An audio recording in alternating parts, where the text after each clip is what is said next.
Chapter 24. Read with the permission of Scholastic Books. Stanley was half asleep as he got in line for breakfast, but the sight of Mr. Sir had awakened him. The left side of Mr. Sir's face had swollen to the size of half a cantaloupe. There were 3 dark purple, jagged lines running down his cheek where the warden had scratched him. The other boys in Stanley's tent had obviously seen Mr. Sir as well, but they had the good sense not to say anything. Stanley put a carton of juice and a plastic spoon on his tray. He kept his eyes down and hardly breathed as Mr. Sir ladled some oatmeal-like stuff into his bowl. He brought his tray to the table. Behind him, a boy from one of the other tents said, "Hey, what happened to your face?" There was a crash. Stanley turned to see Mr. Sir holding the boy's head against the oatmeal pot.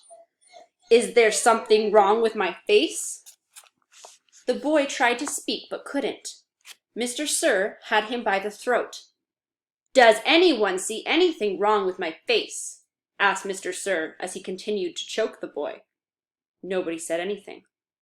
Mr. Sir let the boy go. His head banged against the table as he fell to the ground. Mr. Sir stood over him and asked, "How does my face look to you now?" The gurgling sound came out of the boy's mouth, and then he managed to gasp the word, "Fine." "I'm kind of handsome, don't you think?" "Yes, Mr. Sir." Out on the lake, the other boys asked Stanley what he knew about Mr. Sir's face, but he just shrugged and dug his hole. If he didn't talk about it, maybe it would go away.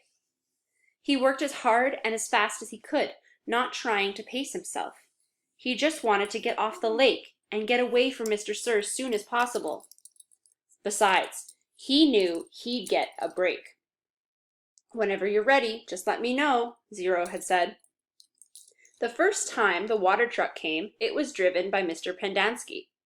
The second time, Mr. Sir was driving. No one had said anything except, "Thank you, Mr. Sir," as he filled each canteen. No one even dared to look at his grotesque face.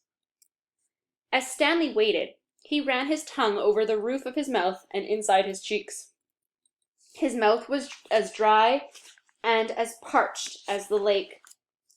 The bright sun reflected off the side mirror of the truck, and Stanley had to shield his eyes with his hand.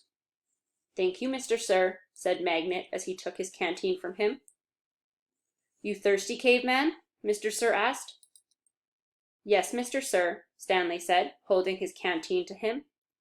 Mr. Sir opened the nozzle, and the water flowed out of the tank.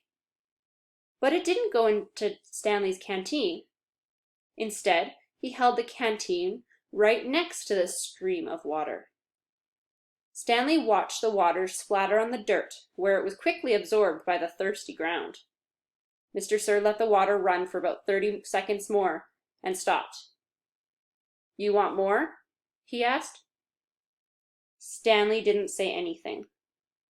Mr. Sir turned the water back on, and again Stanley watched it pour onto the dirt. "There, that should be plenty." He handed Stanley his empty canteen. Stanley stared at the dark spot on the ground, which quickly shrank before his eyes. "Thank you, Mr. Sir," he said.